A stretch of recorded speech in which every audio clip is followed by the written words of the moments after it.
Hi friends, ముందుగా అందరికీ శ్రీకృష్ణ జన్మాష్టమి శుభాకాంక్షలు అండి. ఆ శ్రీకృష్ణ భగవానుడికి ఎంతో ప్రీతికరమైన అటుకుల పాయసం చేస్తున్నాండి. దానికి కావలసిన పదార్థాలు చూసారా? ఆ శ్రీకృష్ణ భగవానుడికి అటుకులంటే ఎందుకు అంత ప్రీతికరమో ఒక చిన్న కథ మీకు వివరిస్తాను, వినండి. సదీపముని గురుకులం అనే ఒక పాఠశాలలో శ్రీకృష్ణుడు, కుచేలుడు, సుధాముడు అని ఉంటారండి. కూడా విద్యను అభ్యసిస్తూ ఉండేవారు. చాలా మంచి స్నేహితులుగా ఉండేవారండి. వాళ్ళు విద్యను అభ్యసించిన అనంతరం వారి వారి కార్యక్రమాలను నిర్వహించడానికి వెళ్ళారండి. శ్రీకృష్ణ భగవానుడు ఎన్నో అద్భుతమైన కార్యక్రమాలను చేసి ద్వారకా తిరుమలని నిర్మించి ఎంతో పేరు ప్రతిష్టలను, గౌరవాన్ని, సంపదను సంపాదించుకున్నారండి. రాముడు మాత్రం మంచి లక్షణాలున్న గుణం గల స్త్రీని వివాహం చేసుకొని తన జీవనాన్ని గడుపుతూ ఉండేవారండి.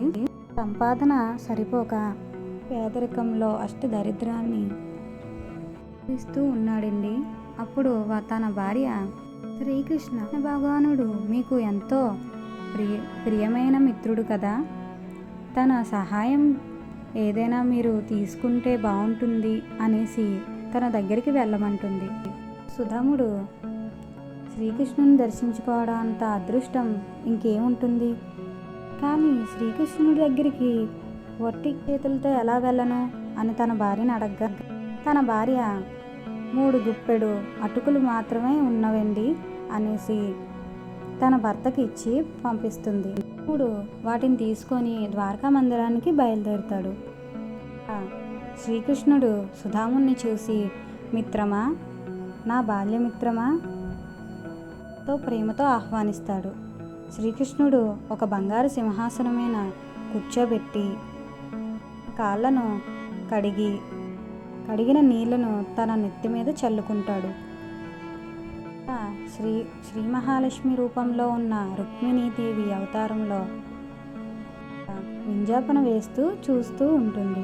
కృష్ణునికి తను ఎందుకు వచ్చాడో ముందుగానే తనకి తెలుస్తుంది. అయినా ఏమీ అడగకుండా సుధాముడు వెళ్ళిపోతుంటే, మిత్రమా, నా కోసం ఏమీ తీసుకురాలేదా అనేసి, ఆ మూటలో ఏముంది, ఇలా ఇవ్వు, నాకు ఒక గుప్పెడు అటుకులు మాత్రమే చాలు.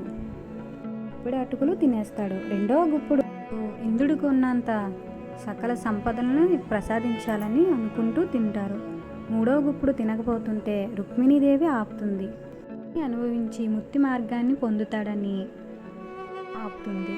కావలసిన మంచి పనులు ఇంకా చాలా ఉన్నవి స్వామి అనేసి చెప్తుంది. మనకున్న దాంతోనే భక్తి శ్రద్ధలతో ఆ భగవంతుని పూజిస్తే ప్రేమతో మనకు కావాల్సిన వాటిని ఆ భగవంతుడే ఇస్తాడు. అత అందరూ కలిసి చెప్పండి, జై శ్రీకృష్ణ అని.